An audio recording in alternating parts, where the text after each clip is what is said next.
Assalamualaikum warahmatullahi wabarakatuh.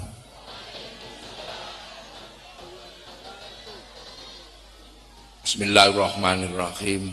Bismillah, alhamdulillah, wassalatu wassalamu ala rasulillah Sayyidina Muhammad ibn Abdillah wa ala alihi wa ashabihi wa azwajihi wa dhurriyyatihi wa ahli baitihi wa man tabi'ahum bi ihsan ila yaumil qiyamah. Ya Allah, yang saya hormati para alim, para ulama, para kiai, para hadirin wal hadirat yang berbahagia. Alhamdulillah, inilah aneka ragamnya umat Rasulullah. Ya, ini sesungguhnya adalah isyarah bahwa memang umat Rasulullah itu berbeda dengan umat yang dahulu. Umat Rasulullah ini umat yang memang sudah macam-macam. Karena Rasulullah itu jadi nabi paling akhir. Nabi terakhir ketika manusia sudah macam-macam. Kalau Nabi Adam jadi nabi, manusianya baru satu jenis. Tinggi besar 60 dhira. Sak dhira segini, berarti Nabi Adam itu memimpin umat yang tingginya 55 meter. Ya, Nabi Adam itu besar, bukan kayak sampean yang kecil-kecil ini. Makanya Nabi Adam itu kadalnya segede dinosaurus. Itu kadal di zaman Nabi Adam, gedenya segede dinosaurus. Dan orangnya belum banyak, orangnya baru satu kampung, satu keluarga. Makanya masalah yang timbul di zaman Nabi Adam itu baru masalah perkawinan. Habil nggak mau sama pasangannya, Qabil nggak mau sama pasangannya karena dia pengen pasangannya Habil, itu aja. Dan Allah zaman Nabi Adam ya masih menampakkan secara zahir kekuatannya. Kalau kurban di zaman Nabi Adam itu kalau diterima ya kurbannya hilang. Kurban sapi gitu yang diterima ya sapinya hilang, yang nggak diterima ya sapinya masih ada. Itu zaman Nabi Adam. Dan setelah itu manusia juga nggak banyak. Nabi Adam terus Nabi Idris. Nabi Idris saja masih persoalannya, ini mic-nya jangan dikakik ya. Saya memang ngajinya nggak keras. Kalau pengen ngaji yang keras-keras ada banyak.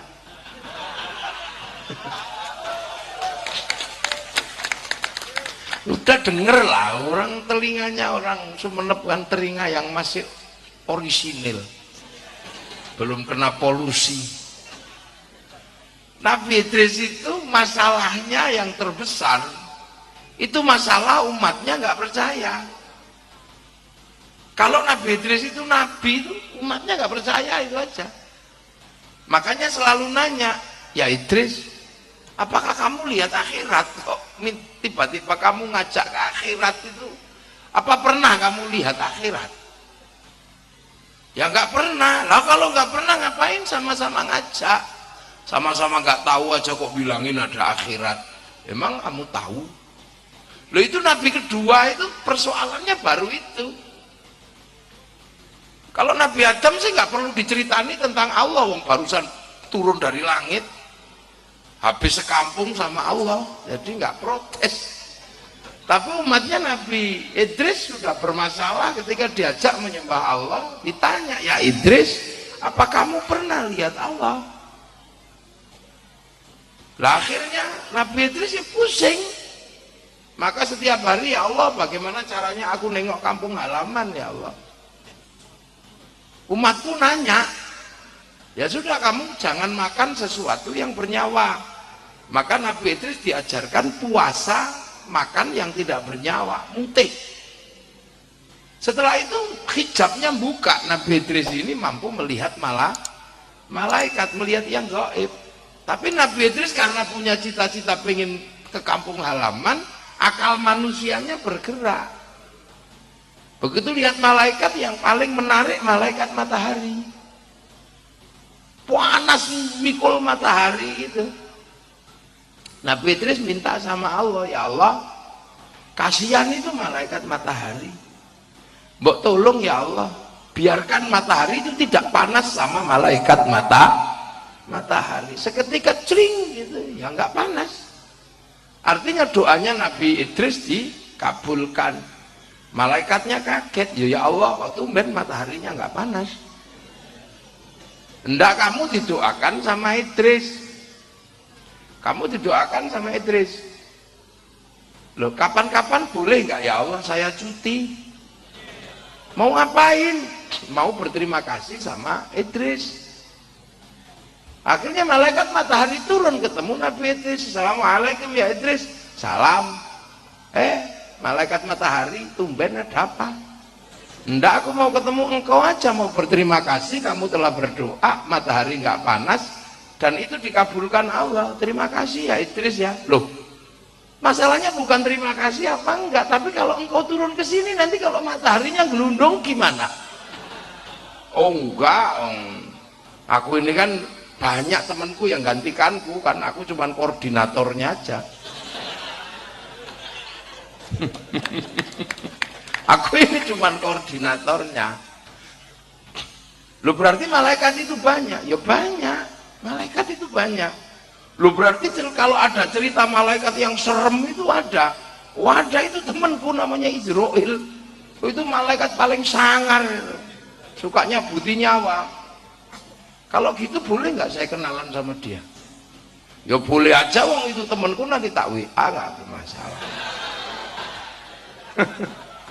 Maka kemudian dia janjian, malaikat Israel tuh turun nyari Nabi Idris. Ya Idris, takut Nabi Idris itu lari karena begitu ketemu malaikat Israel itu serem.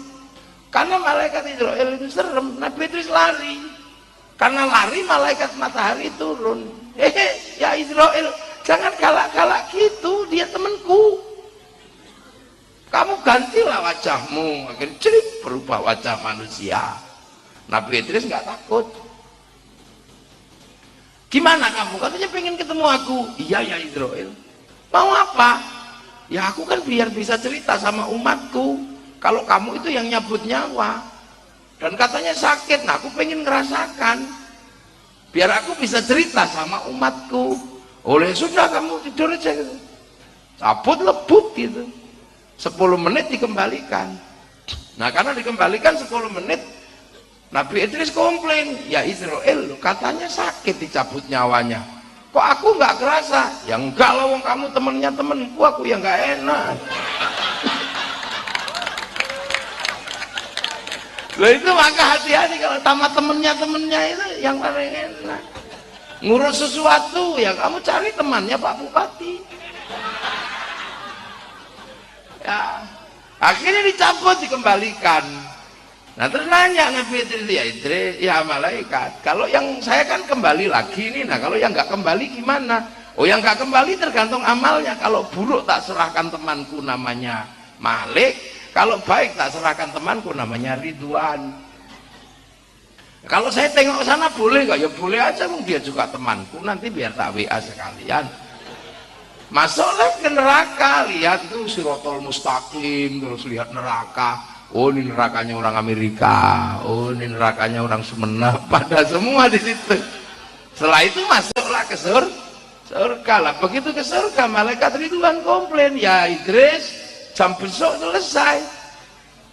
Tapi Nabi Idris begitu lihat akhirat, oh ini toh kampung halamanku, ternyata enak di sini. Kalau gitu aku nggak usah pulang lagi deh, di sini enak. Ternyata akhirat itu enak, makan nggak perlu nanam. Ini mau dikasih minum? Nggak usah, udah deh. Ya, taruh aja situ, kalau mau dituang ya alhamdulillah. Dah. Ternuun, ya. Orang Jawa matur nuwun. Kalau orang Madura matur sekelangkong ya, matur sekelangkong. Nah sudah taruh situ. Lah begitu lihat akhirat itu ini toh kampung halamanku. Jadi aslinya enak di sini. Kalau mau makan nggak pakai nanam, tinggal makan, celing datang. Pengen istri nggak perlu ngapa-ngapain, cuman celing udah datang, udah nggak pakai baju. Enak ternyata akhirat itu. Ya udah deh, aku nggak mau pulang. Maka Nabi Idris nggak mau pulang. Nabi Idris tetap bertahan di situ. Ditanya, lo syaratnya sini udah mati ya Idris? Sudah kemarin 10 menit. Sudah harus melewati neraka. Sudah tanya malaikat Malik. Ya sudah kalau gitu kamu di sinilah. Nah itulah makanya kemudian umat Nabi Idris itu sampai sekarang menunggu nabinya. Sampai nggak usah bertanya-tanya ini cerita dari mana, nggak usah nanya. Ini di Quran juga nggak ada, di hadis juga nggak ada. Sampai cari sampai kiamat nggak ketemu di hadis ini. Saya mencari di dalam Quran juga nggak ketemu. Nah cerita ini ada di mana? Ada di kitab Taurat. Lah kenapa saya baca Taurat? Nah saya itu kan bingung ketika baca Quran. Saya itu kalau baca Quran itu dulu pusing. Kan selain Islam itu ada Yahudi, Nasrani, ini kan ahlul kitab. Yahudi jelas umatnya Nabi Musa. Nasrani jelas umatnya Nabi Aisyah. Lah ada satu ahlul kitab itu yang saya nggak ngerti ini siapa. Namanya Sobi'in. Sobi'in itu ada di dalam Quran tapi nggak ada penjelasannya itu umatnya siapa, nggak ada.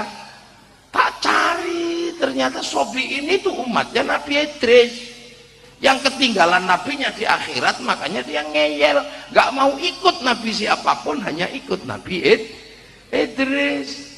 Nah sekarang masih ada di perbatasan Iran sama Irak namanya Sobi'ah Mandaiyun. Nah itu Sobi'in itu. Nah kenapa saya berani nyari di Taurat? Nah Taurat kan kita suruh baca. Alladzina yu'minuna bima unzila ilaika wa ma unzila min qablik. Saya baca dari situ.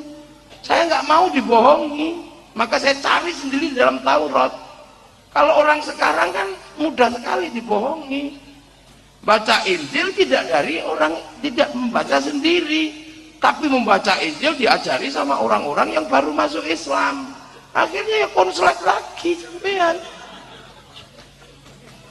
Kita ini kan paling seneng belajar Injil dari orang yang baru pindah agama, yang masih emosi, yang Nasrani begini, karena dia barusan pindah. Makanya kalau belajar agama Nasrani jangan dari orang yang desertir itu. Kita malah keliru pahamnya. Karena orang yang baru pindah ke Islam biasanya marah sama agama yang sebelumnya, persis kayak orang baru cerai. Makanya kaum muslimin banyak yang konslet sekarang karena belajar agama orang dari orang yang lagi putus saya baru pindah, makanya baca sendiri di situ. Makanya kalau kita lihat orang baru masuk Islam jarang suruh pegang mic, konslet nanti sampean, karena orangnya masih emosi. Nah inilah cara belajar agama, cari sendiri, dan saya ketemu, oh ini loh. Loh itu masalah di zaman Nabi Idris itu baru seputaran itu masalahnya.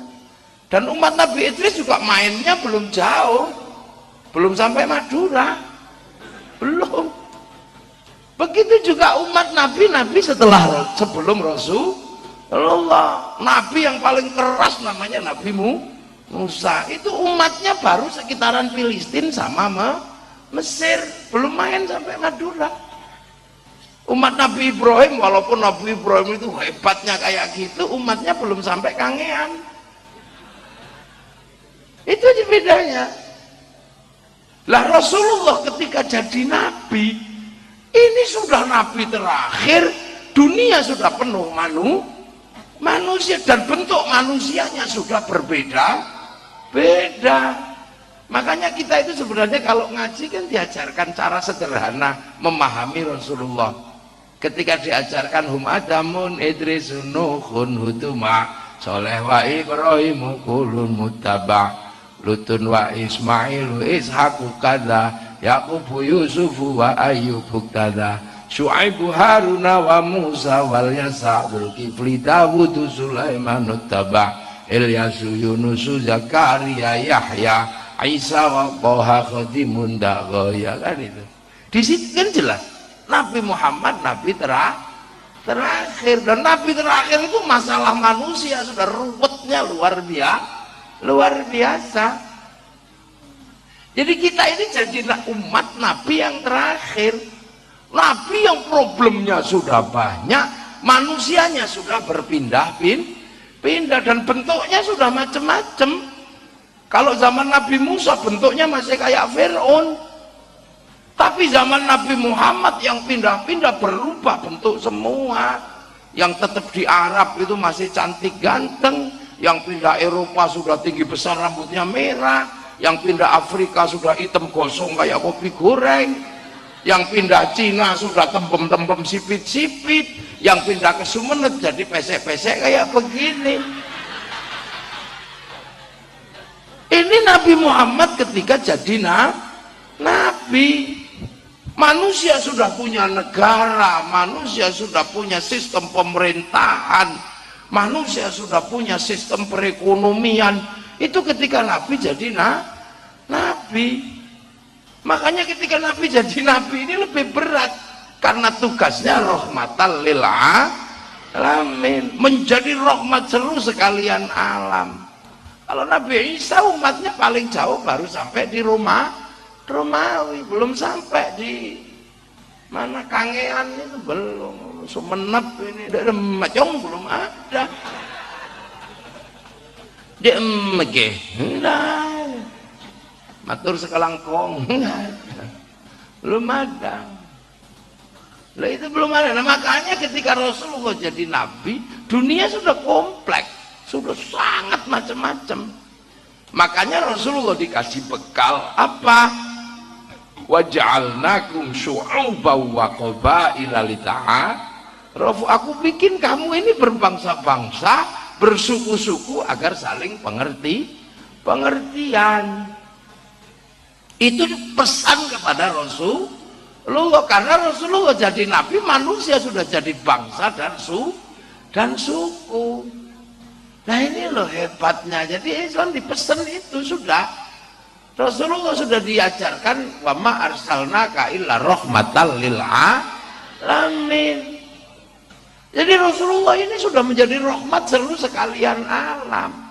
Dan itu pesan di dalam Al-Qur'an tidak ditemukan sebelumnya di Injil. Untuk Nabi Isa nggak ditemukan. Untuk Nabi Musa di Taurat ya nggak ada pelajaran berbangsa-bangsa, bersuku, nggak ada. Itu hanya pesan yang ada di dalam Al-Quran. Ini untuk apa? Untuk menjadi pegangan bagi umat Rasulullah ketika hidup sudah beraneka ragam. Ini loh yang kadang kita ini lupa.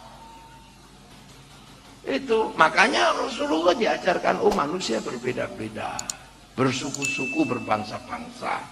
Makanya agar umat Rasulullah ini nggak lupa bahwa manusia ketika berbangsa-bangsa dulu asalnya satu. Maka umat Rasulullah diwajari pertama apa? Diajari sholat. Umat Rasulullah itu diajari sholat. Sholat itu nggak boleh ngadep ke Sumeneb, nggak boleh. Nggak boleh sesuka-sukanya bangun masjid ngadep kemana-mana, nggak boleh. Semua harus fawallu wajhaka syatral masjidil haram, harus ke sana ya. Mana? Sono toh? Nah, bener kan sana, karena sana itu timur, sana barat, semua harus ke sana.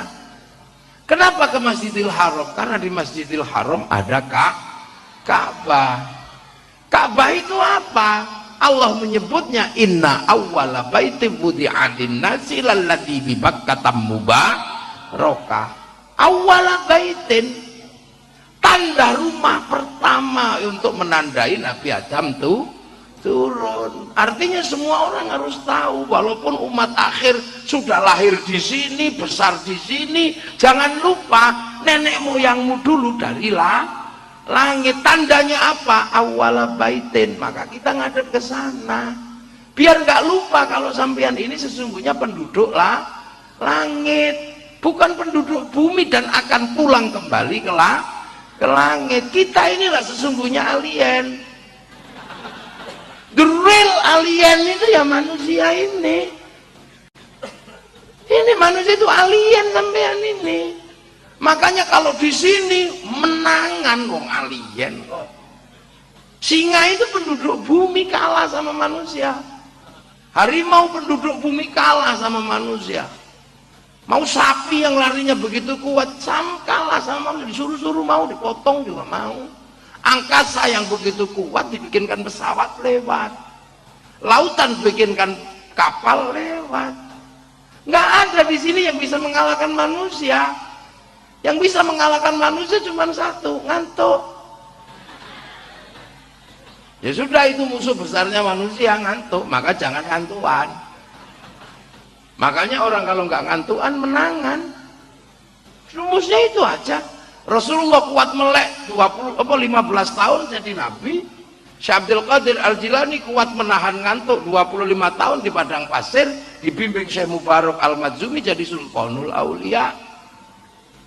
Para wali kuat melek itu, tahan. Ya Hasyim Asy'ari tiap malam nggak pernah tidur, ngatamkan 2 rakaat surat At-Taubah 41 kali dan surat Al-Kahfi 41 kali, mendirikan Nahdlatul Ulama. Kuat. Makanya orang-orang yang kuat-kuat melek menangan. Ya kan? Ditolak cinta kalau kuat melek menang. Masuk masjid baca ya Rahmanu ya Rahim 7 hari 7 malam I love you. Loh, orang kalau kuat meleknya menangan. Bahkan orang cari nomor kalau kuat melek menang, keluar nomornya. Loh, itu rumus sederhana dari hidup, nggak ribet. Coba kalau nggak percaya, kalau di Jawa orang kalau cari nomor nggak ketemu melek keluar. Nah kita ini alien, makanya kita inilah yang terbaik, bibirnya terbaik. Mana ada bibir sebaik bibir manusia? Bibir kambing ya gitu aja dari dulu. Bunyinya cuma 2, kalau lapar beek, kalau pengen kawin Pak Oh itu kambing. Lah bibir manusia bisa apa saja. Memang laqad khalaqnal insana fi ahsani taqwim. Kita ini bentuk terbaik. Mulut ini nggak usah bunyi, bisa ngomong. Loh, nggak ada bunyinya tapi sampean paham kan? Tangan ini paling baik, bisa ngomong, bisa megang, bisa utek-utek kupil. Monyet walaupun tangannya mirip manusia dia nggak bisa. Utek-utek kuping nggak bisa, cewek nggak bisa. Tapi tangan manusia apa saja bisa. Bahkan dia bisa ngomong. Bisa ngomong ini. Kalau pilpres nggak perlu teriak-teriak, cukup Loh ya kan? Itu aja. Ada yang gitu kan. Akhirnya jangan kelahi. Jangan. Ada yang tahiyat nggak mau begini sampai gini gitu ya, jangan. Ada yang Allah gitu. Bisa ngomong. Kalau kita nggak suka, tangan bisa ngomong.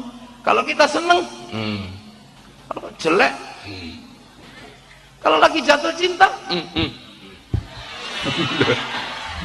ini aksani takwim, bener bentuk terbaik. Inilah manusia. Tapi ketika zaman Nabi aksani takwim itu sudah nggak satu. Sudah aksani takwimnya beda-beda. Ada yang Indonesia begini, Arab begitu, Eropa begitu. Nah itu makanya kita ini disuruh nengok sana lu, kamu biar nggak lupa, kamu pulang, innalillahi wa inna ilaihi raji'un. Terus yang kedua kita ini disuruh apa? Haji. Haji itu puncaknya Arafah. Arafah itu ngapain di situ? Mau duduk, mau ngiler di situ enggak apa. Yang jelas kamu harus sampai di Arafah, karena di Arafah ada sebuah tugu batu yang namanya Jabal Rahmah. Sebuah tugu yang menandai awal manusia bertemu. Itu tugu cinta. Cintanya siapa? Nabi Adam dan Siti Hawa. Yaitu tugunya. Ketika Nabi Adam turun kan dipisah sama Siti Hawa, tidak bareng. Maka yang terjadi pada Nabi Adam adalah kerinduan yang sakit merindukan Siti Hawa. Makanya manusia turun ke muka bumi pertama kali ujiannya itu ujian rindu. Makanya jangan main-main dengan rindu. Rindu itu berat. Rindu itu berat karena itu ujian manusia pertama kali. Sakit gigi suntik sembuh, udunan itu sakit sembuh. Apa? Tapi kalau rindu mana ada obatnya? Nggak ada. Rindu itu nggak enak, makan nggak enak, tidur nggak enak, juga nggak keluar. Makanya bahasa Arab ketika menggambarkan rindu yang tidak tertahankan karena sangat menyakitkan menggunakan bahasa hamkun. Hamkun itu rindu yang sudah nggak bisa digambarkan. Mandi enggak, ngomong ya keliru, nggak udah keluar separuh nggak mau terus, itu kan itu hamkun bahasa Arabnya. Orang Jawa mengartikan kumprung. Rindu. Dan Nabi Adam ketika rindu ya sama, ya gelisah, jalan sana makanya anak manusia kalau rindu ya sana ya sama, sambil teriak-teriak wah.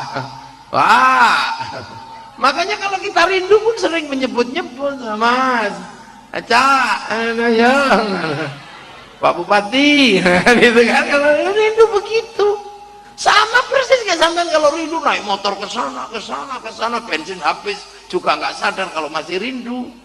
Ya itu lama-lama nggak tahan. Nabi Adam 200 tahun diuji rindu, teriak Hawa, ternyata ada jawaban. Siti Hawa sayup-sayup, Adam, Hawa, Adam. Oh, itu suaranya melengking keras.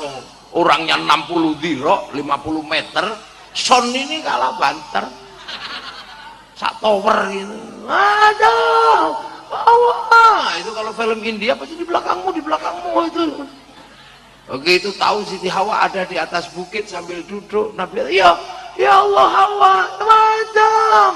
Siti Hawa dasar perempuan kan, langsung nangis dan tarik sarungnya ke atas, lari turun gunung ngejar Nabi Adam. Nabi Adam, Hawa, jangan turun kamu. Kenapa? Aku rindu. Jangan turun mengejarku. Kenapa kalau aku turun mengejarmu, Mas Adam? Enggak, kamu jangan turun, karena kalau kamu turun aku khawatir nanti dicontoh anak cucu kita ada perempuan ngejar laki-laki.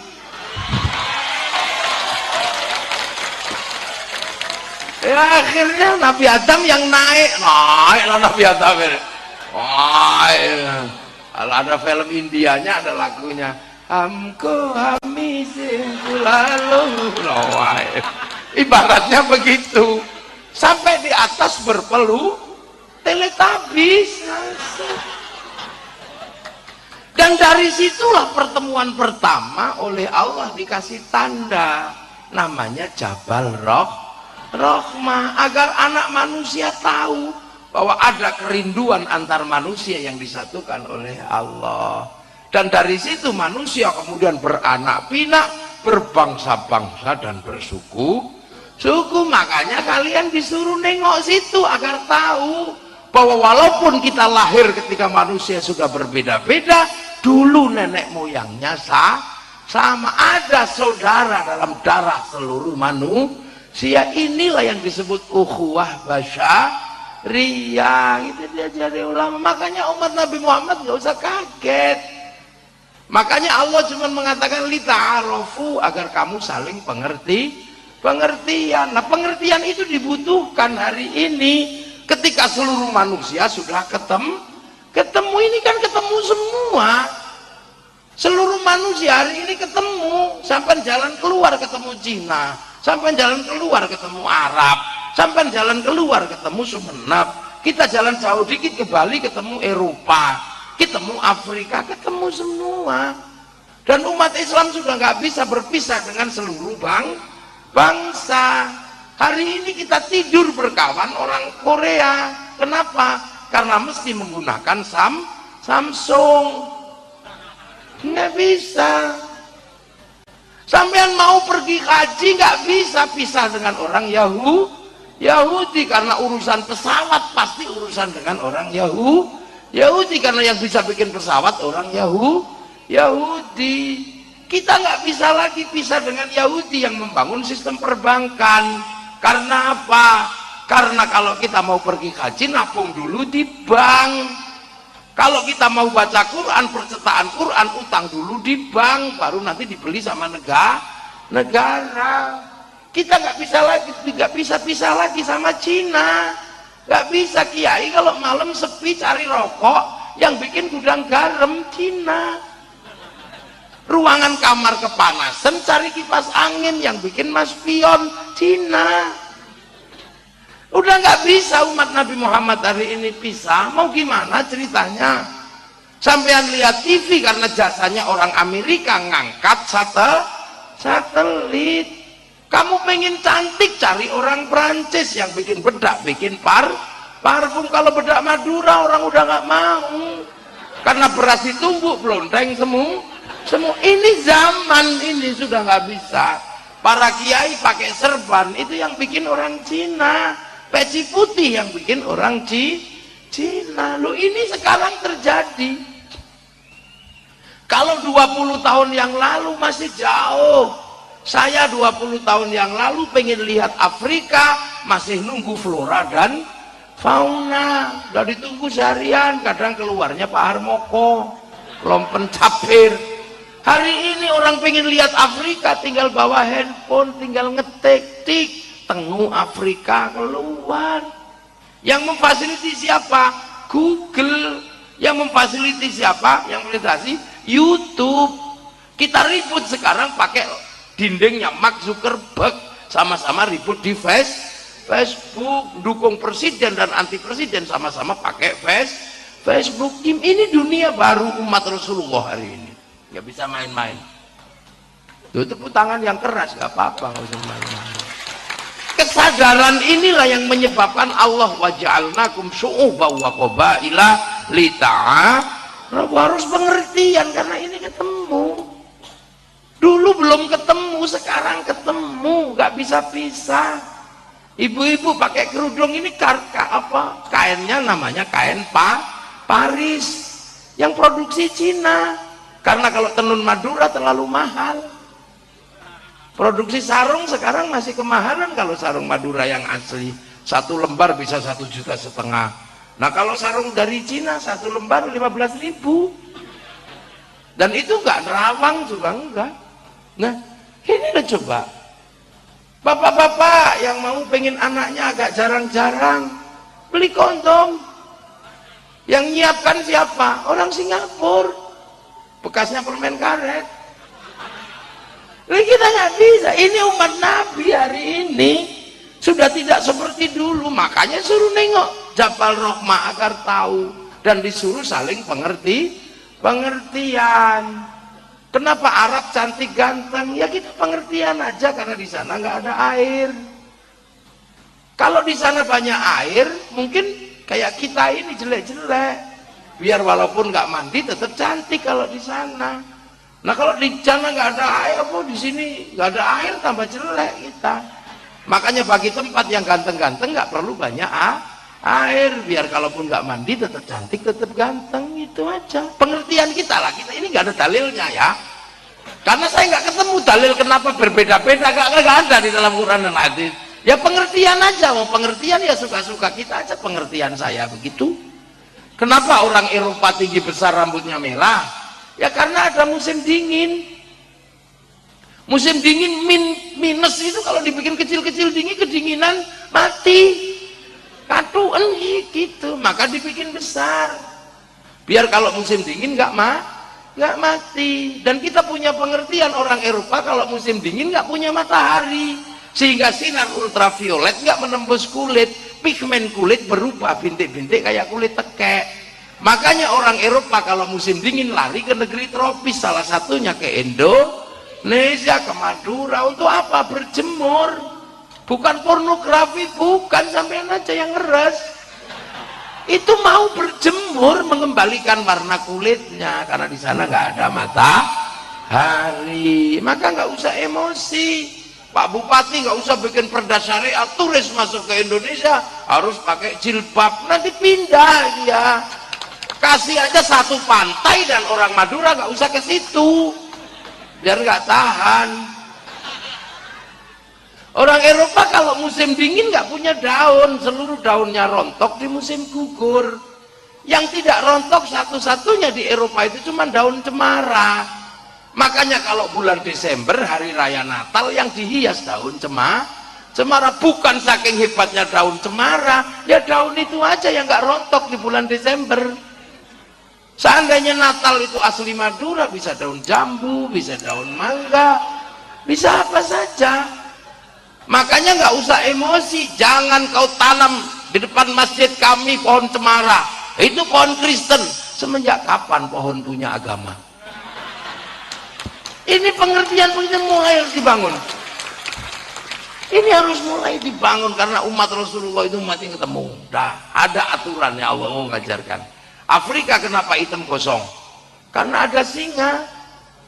Ya kalau dibikin putih dikejar singa kelihatan. Maka dibikin hitam gitu aja. Orang Cina kenapa tembem sipit?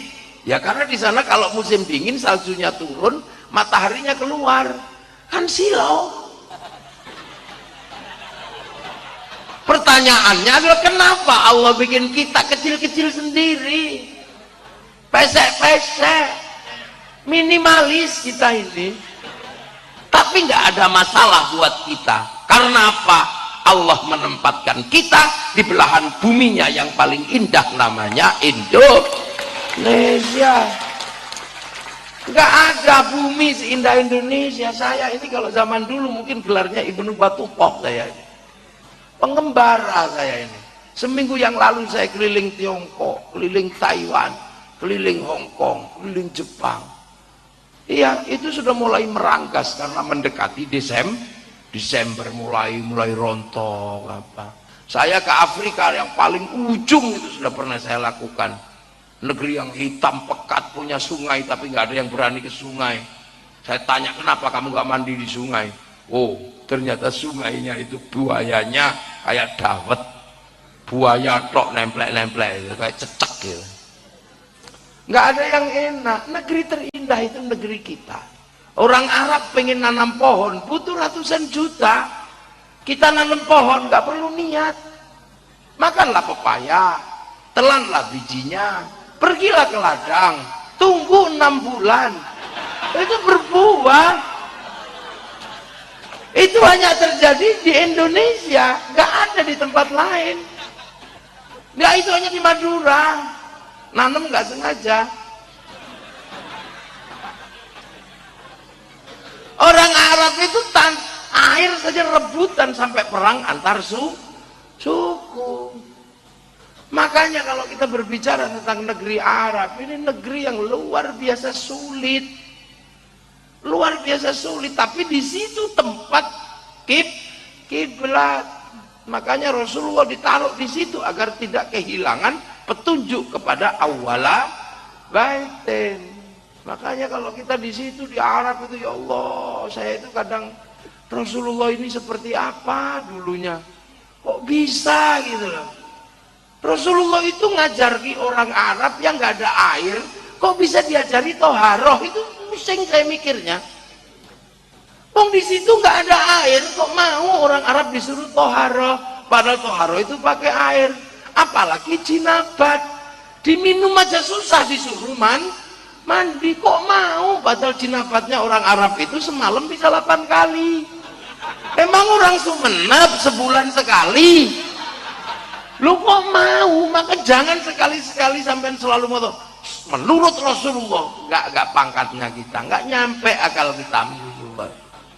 Rasulullah itu memang nggak ada di akal manusia, sampai kiamat juga nggak bisa mencerna Rasulullah.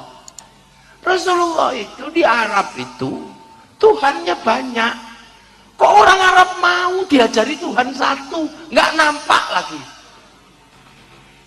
Tuhannya banyak, patungnya ada. Lu kok Rasulullah bisa ngajari orang Arab bertuhan satu? Wes nggak nampak lagi. Cuman disuruh kaya-kaya, oh gitu, Allahu Akbar. lihat aja seperti kau lihat Tuhan. Kalau Tuhan nggak kamu lihat, yakin Tuhan lihat kamu. Allah. Jangan gerak, lihat Tuhan. Hebat itu Rasulullah.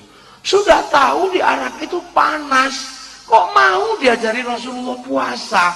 Ini yang nggak akan nyampe di akal manusia modern. Panas gitu disuruh puasa, mau. Ya, sudah gitu nggak ada makanan, disuruh sedekah. Makanan di Arab itu susah, nggak kayak di tempat kita. Di Arab itu makanannya cuma daging sama kurma, roti ada impor. Wong tumbuhannya nggak tumbuh di situ. Suruh sedekah, mau. Yang lebih berat lagi waktu tawaf kok nggak perang, tawaf malah nggak perang. Padahal tawaf itu situasi paling sulit bagi orang Arab. Kenapa? Orang Arab itu lihat perempuan, jangankan mukanya, lihat kakinya itu syahwat. Begitu tawaf malah wanita disuruh buka mukanya. Betapa pertahanannya luar biasa. Luar biasa susah. Tawaf itu perempuan suruh buka mukanya. Itu kayak apa syahwatnya? Sementara pada saat yang sama, yang laki-laki disuruh pakai baju nggak boleh ada jahitannya. Artinya kalau mau gaplek kan tinggal wes, itu aja coba. Itu nggak bisa dijangkau akal manusia. Maka jangan sekali-sekali sembilan. Rasulullah begini, kamu tahu ceritanya, tapi kamu nggak ngerti situasi psikologisnya. Nggak bisa. Nggak bisa kita memahami, nggak mudah memahami Rasulullah itu. Kamu tahu ceritanya tapi kamu nggak tahu situasinya kayak apa. Saya nggak kebayang Rasulullah usia 50 menikahi orang 10 tahun. Orang 10 tahun dinikahi orang 50 tahun kok riang gembira. Sampai ketemu akalnya. Orang 10 tahun dinikah orang 50 tahun. Siti Aisyah itu baru 10 tahun. Dinikah orang 50 tahun, oh senengnya sampai joget-joget itu coba. Sementara di sini selisih 20 tahun aja mau bunuh diri. Ini nggak bisa nyampe namanya. Bagaimana seorang tukang kelahi namanya Sayyidina Umar kok bisa nurut sama Rasulullah yang nggak pernah kelahi? Nyampe. Bagaimana seorang konglomerat mau nuntun ontanya Rasulullah kok nggak nyuruh pembantunya? Ini yang bagaimana seorang Rasulullah nyuruh orang 313 berangkat ngadepi 3000 orang. Ini kan sudah pertanda mau mati sebenarnya.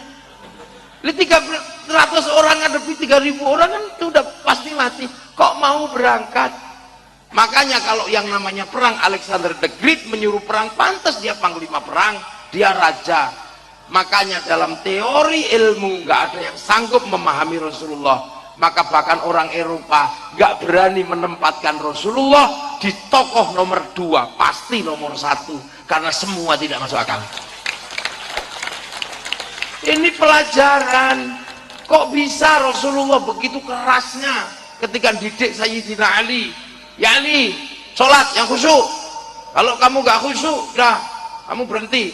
Yang khusyuk, nanti kalau kamu khusyuk ambil serbanku yang hijau, yang putih, apa yang merah terserah. Habis sholat yang hijau ya doang, nggak khusyuk, ulangi lagi. Sampai berkali-kali Sayyidina Ali apa ngerti, sudah nggak membayangkan yang hijau, ya sudah berarti dia khusyuk. Lu kayak gitu Rasulullah. Kok pada saat yang sama Rasulullah punya murid yang nggak pernah sholat itu ada, senengannya tidur di masjid. Ada sahabat itu senengannya tidur di masjid tapi jarang sholat. Kalau Rasulullah datang langsung bangun salaman capcuk tidur lagi. Kok Rasulullah nggak emosi melihat santri yang kayak begitu? Begitu bangun, ya Rasul apa? Kapan kiamat? Gak usah nanya kiamat. Kiamat itu pakai bekal ibadah. Kamu tak lihat tuh tidak tidur. Bekalmu apa? Saya nggak bekal ibadah ya Rasul. Nah bekalmu apa? Cinta sama engkau. Hah? Seneng sok? Iya ya Rasul. Nggak jalanin? Enggak, cinta kan tidak harus memiliki ya Rasul.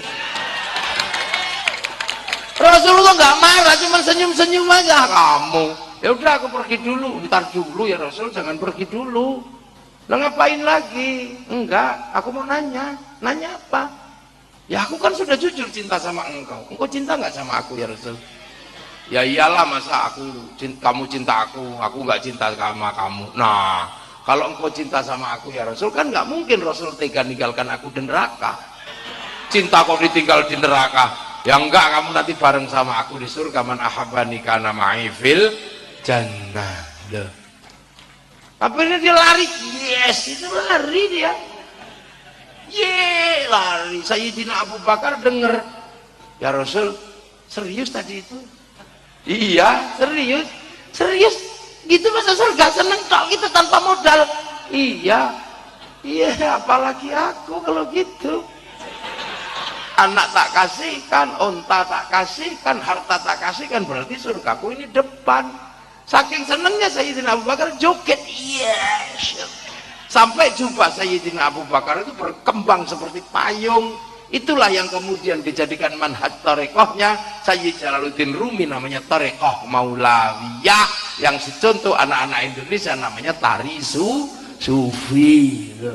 Kok bisa nih Rasul nggak bisa dicerna? Makanya jangan mudah sekali Rasul begini, ya kamu itu kan baca ceritanya, nggak tahu situasinya. Makanya ditanya, kalau kamu tahu begini dari mana? Panjang. Nggak bisa. Terus kamu siapa? Oh, saya langsung belajar dari Quran Sunnah. Pasti bohong, karena dia nggak ketemu Rasul. Seandainya ketemu Rasul, dia namanya sahabat. Karena sahabat Rasul itu hanya orang Mekah sana, Abu Bakar, Umar, Utsman. Nggak ada sahabat yang namanya Joni. Nah, itu lah. Rasul di Mekah, gitu lah. Loh, makanya umat Rasulullah ini disuruh tengok sana, ayo. Ini kenapa? Agar tidak, kalau ketemu seperti ini, umat Rasulullah nggak tercerai berai. Makanya dikasih pelajaran, nengok Jabal Rahmah. Ini pelajaran dasar yang luar biasa. Setelah itu umat Islam disuruh apa? Disuruh pergi haji.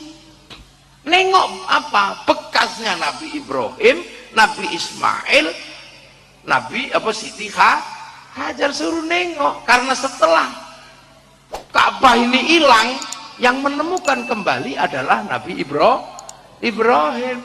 Ketika ketemu bahwa anaknya berdoa, Rabbana inni askantu min dzurriyyati biwadin ghairi dzi zar'in 'inda baitikal muharram Rabbana liyuqimus sholata waj'al afidatan minan nasi tahwi ilaihim warzuqhum minats thamarati la'allahum yashkurun. Akhirnya Nabi Ibrahim ini menemukan jejak ulang manusia yang akan diwariskan kepada manusia akhir zaman. Nah, Nabi Ibrahim ini punya anak dua, satu Ismail, satu Ishak.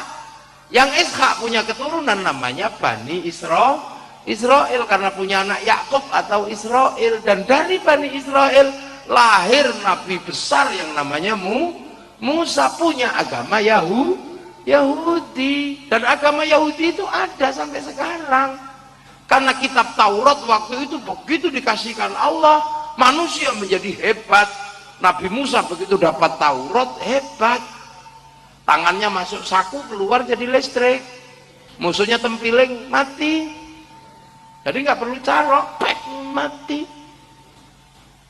Tongkat dilempar, jadi ular. Tongkat dipukul ke laut, jadi jalan tol. Kan Nabi Musa.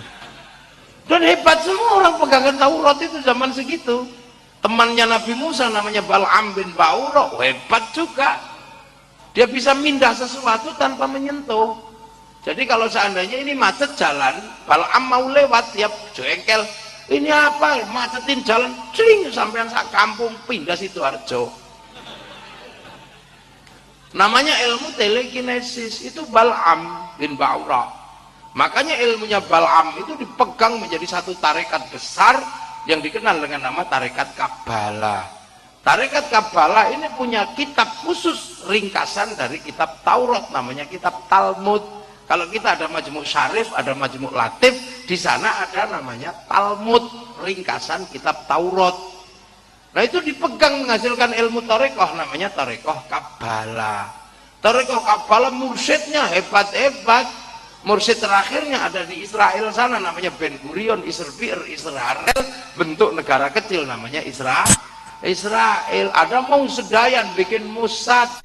Dan kemudian ada mursyid terakhir di Amerika namanya Inguswan. Inguswan ini orang yang ilmunya aneh, bisa mindah sesuatu tanpa menyentuh. Makanya dia diangkat menjadi ketua divisi perdukunan di Amerika. Namanya divisi Starwer, ditempelkan pada CIA bareng sama si William Donovan. Dengerin aja, nggak usah diinget-inget ya. Makanya terus tiba-tiba jadi keras-keras karena nggak tahu yang begini-begini. Nah, yang umatnya Nabi, umat apa? Lahir Nabi besar, Nabi Isa punya kitab namanya kitab Injil. Nah, kitab Injil ini melahirkan tarekat-tarekat besar. Sekarang pusatnya ada di Vatikan, dan kita ketemu di Sumeneb, punya gereja, punya Romo, yang satu punya sinagog, yang satu punya masjid, ketemu semua hari ini. Nah, Nabi Ibrahim ini punya jalur kehidupan baru, anak namanya Ismail melahirkan wangsa besar, salah satunya jadi nabi namanya Nabi Muhammad Shallallahu Alaihi Wasallam. Dan ini ketemu, saling berdampingan, saling berhadapan, ketemu. Lantas bagaimana kalau ketemu biar gak ribut? Maka kaum muslimin disuruh haji, nengok sejarah Nabi Ibrahim. Oh, bekas Nabi Ibrahim dinamakan makom Ibrahim kakinya. Bekas Nabi Ismail namanya Hijir Ismail. Bekasnya Siti Hajar namanya Sofa Marwah. Suruh tengok, oh ini Nabi Ibrahim. Nah, kalau nanti ketemu ya sudah, kiblatnya dipisah. Yang satu kiblatnya Masjidil Aqsa, yang satu kiblatnya Masjidil Haram. Maka diselesaikan lewat resolusi konflik, namanya apa? Isra Mi'raj, minal Masjidil Haram ilal Masjidil Aqsa. Dan nanti kalau kamu bisa ajak ya syukur, kalau nggak bisa ajak ya doakan saja antar saudara. Kama barok ta'ala Sayyidina Ibrahim wa ala ali Sayyidina Ibrahim. Jadi indahnya luar biasa. Islam itu agama masa depan, bisa bertemu dengan siapapun tapi tetap Islam. Dan kalau itu terjadi, Islam ya'lu wala yu'la alaih. Makanya jangan heran kalau di Filistin perang antara Yahudi, Nasrani sama Islam, karena itu tinggalannya Nabi Ibrahim. Jadi dimanapun kalau ada orang rebutan sawah, itu pasti saudara.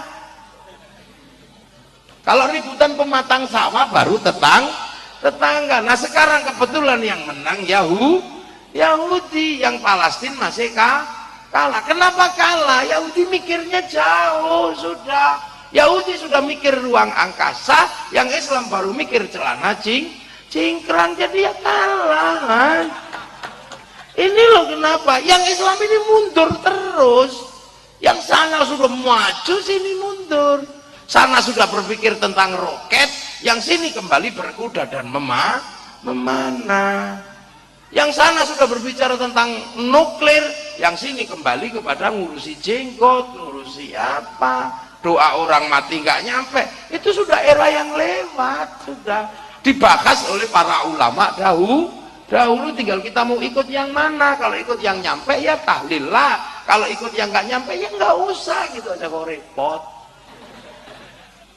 Udah diselesaikan semua. Yahudi sudah mikir vaksin, bikin farmasi dunia, yang sini malah kembali minum kencing unta. Nah kan mundur. Loh, ini kan sebenarnya cara rasional. Tapi kenapa yang seperti itu tidak terjadi pada santri? Nanti kita jawab terakhir. Kenapa santri nggak pernah ikut-ikutan yang model begitu, yang mundurnya kejauhan itu? Kenapa santri? Ya santri nanti belakangan ada penjelasannya, tungguin aja. Nah itu loh. Jangan mundur terus. Ini sudah era perbankan, tiba-tiba mundur bank haram.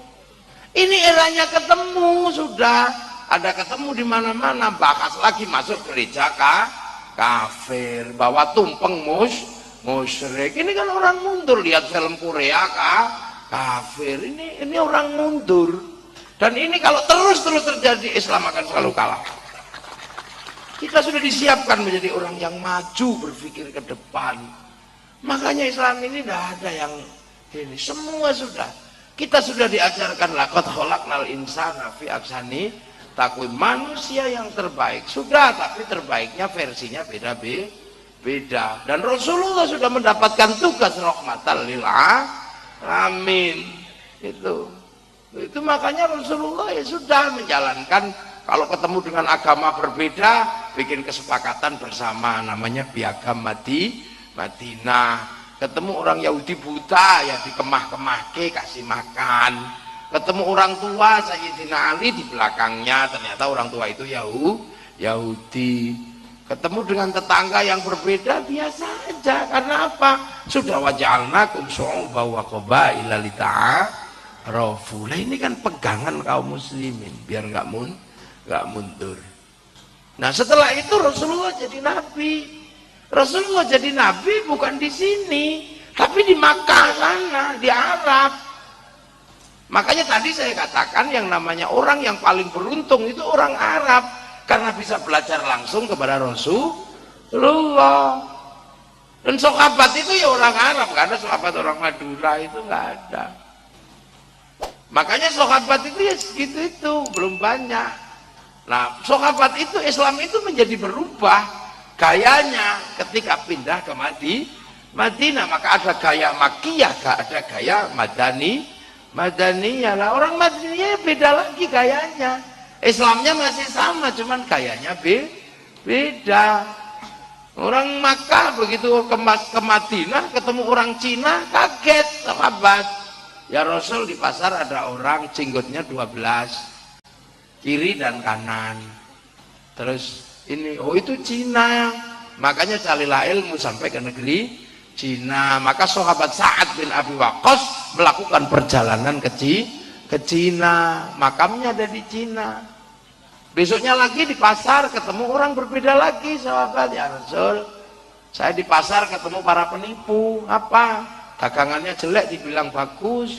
Orang belum ada yang nawar, katanya ada yang nawar. Oh itu biasanya Yahudi yang model begitu. Kalau mau lihat Yahudi cirinya gampang, tua tapi rambutnya hitam, jenggotnya jenggotnya nggak ada, giginya masih utuh. Lah kenapa ya Rasul? Lihat dia umatnya Nabi Musa. Nabi Musa waktu mau dicabut nyawanya sama malaikat Israilnya ditempiling. Lapor sama Allah, ya Allah itu siapa? Mau tak cabut nyawanya kok saya ditempiling. Oh itu Musa. Jangan macam-macam sama orang itu. Saya aja mau pernah dikomplain sama dia. Apa ilmumu udah habis ya Allah? Enggak, tak kasihkan Khidir, carilah. Dan dia gagal belajar sabar. Makanya kalau ketemu dia hati-hati. Datang lagi Israel, ya Musa, apa? Mau tak tempeling lagi? Enggak, nyawamu udah expired, udah waktunya tak ambil. Ya tapi bilang dong, jangan umbal-ambil aja. Enggak, temanku udah bilang, katanya rambutmu udah putih, jenggotmu udah semrawut, gigimu sudah rontok. Oh ya sudah kalau gitu ambillah. Nyabut nyawanya. Nah orang Yahudi mikir Nabi Musa dicabut nyawanya karena giginya rontok, jenggotnya semrawut, terus rambutnya putih. Maka orang Yahudi punya kebiasaan nyemir rambut, memperbaiki gigi, dan nyukur jenggot. Agar apa? Kalau malaikat datang, oh belum waktunya.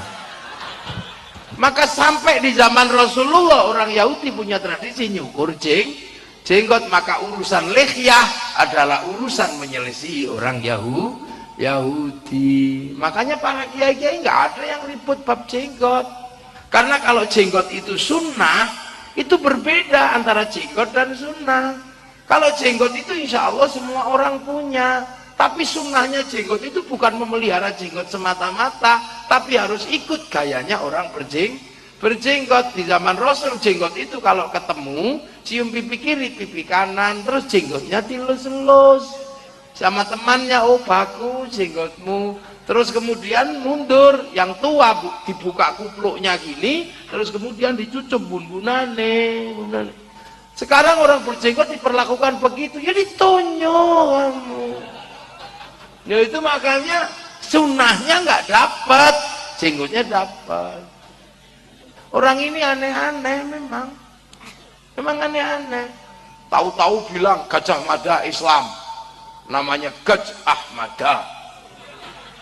Ya saya diajak seminar, ya saya guru loh, sampean ini aneh. Saya dibilang diajak seminar Gajah Mada, Gajah Mada, nggak mau saya. Kenapa Kiai nggak mau? Loh sampean aneh. Saya doakan orang mati aja kamu anggap musyrik, ini malah kamu ngislamkan orang mati. Loh kalau menganggap gajah mata itu kan berarti mengislamkan orang mati. Loh inilah Islam berkembang sampai akhirnya, dan itu belum ketemu Indonesia,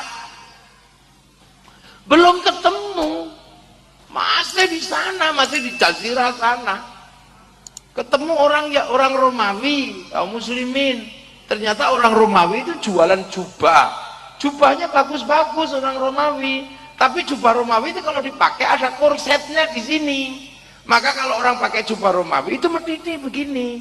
Terus kain di belakangnya panjang. Maka ada yang membawakan seperti kain ini loh orang menikah itu. Nah, sahabat-sahabat kalau pakai baju Romawi terlihat seperti sombong begini. Maka oleh Rasulullah suruh motong. Itulah awalnya isbal. Jadi semua hukum itu pernah ada sebabnya. Terus setelah zaman Madinah, Islam itu pindah ke Persia. Di Persia ketemu orang Majusi. Orang Majusi itu agama orang bukan Islam, kalau dulu sebutnya Zoroaster. Majusi itu Majus, penyembah api. Rajanya namanya Rustum. Orang Madura bilangnya Rustam. Raja Rustum itu raja Majusi, penyembah api. Lah api Majusi itu kalau disembah ditaruh di bangunan tinggi namanya Manaro. Manaro itu bangunan tinggi untuk menaruh api. Tapi begitu Raja Rustum ini masuk Islam karena ngambil menantu Sayyidina Husain, putranya Sayyidina Ali, maka kemudian tidak lagi menyembah api. Nah begitu tidak menyembah api, Manaro tiang apinya ditaruh di depan masjid. Lah di depan masjid ada manaro tiang bagus, maka semua orang berlomba-lomba bikin manaro. Lah itulah yang sampai Madura namanya menara, sampai Jawa namanya menoro. Jadi api menoro ini di depan masjid itu manaro. Terus kemudian Islam berjalan dan berkembang sampai kemudian ada peristiwa besar pada tanggal 10 Asyura di Persia. Cucu Rasulullah dibunuh sama Yazid bin Muawiyah. Makanya kemudian peristiwa itu dikenang oleh seluruh dunia Islam. Di Indonesia dikenal dengan bulan Suro. Makanya santri-santri di sini ketika mengenang bulan Suro nggak mantu, nggak menikahkan anak karena itu bulan duka. Bikin bubur merah putih. Bubur merah tanda darah yang tumpah, bubur putih tanda tulang yang pecah. Bikin santunan anak yatim. Tapi jangan itu budaya Syiah. Kata siapa? Itu duka seluruh kaum muslimin. Jangan di-Syiah-Syiahkan. Budaya Asyura itu budaya seluruh kaum muslimin di dunia. Itu bukan budaya Syiah. Yang mengatakan itu budaya Syiah adalah Wahabi. Loh, ya tepuk tangan, enggak usah malu-malu. Itu hanya orang-orang Wahabi aja yang suka bilang itu budaya Syiah. Agar apa? Agar orang tidak ingat dengan tragedi cucunya Rasulullah. Ini harus diingat. Ya kita sih bukan Syiah, kita Sunni. Loh, ya kayak gini makanya. Nah Islam terus bergerak. Sampai akhirnya sampai ke Indonesia. Setelah lawatan dari negara-negara di Asia, terus pulang sebentar, menyuk gitu, langsung keliling seminggu. Terus kemarin ke Semarang, dari Semarang ke Jepara, terus ke Jember, Bondowoso, terus tadi sekarang ke sini, besok ke Sumeneb, ke Pamekasan, terus ke Sampang. Habis itu terus ke Semarang lagi, terus ke Jakarta, holnya bawa Hasbullah di Jakarta, terus langsung ke Mojokerto. Habis itu sudah tidak tahu kemana lagi. Makanya kadang ada yang nanya, nah terus bunyainya gimana di rumah? Kok ditinggal pergi terus? Tak online.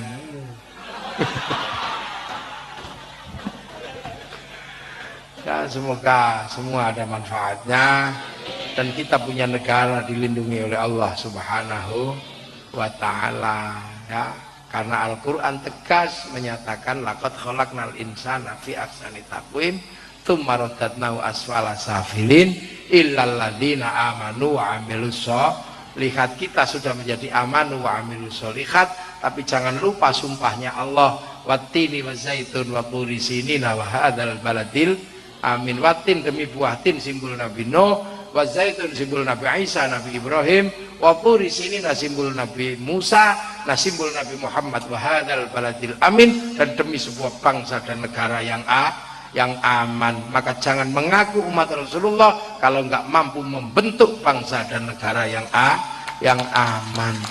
Dan kita berhasil menjadi aman wa amilus sholihat, punya baladil amin. Inilah Indonesia. Assalamualaikum warahmatullahi wabarakatuh.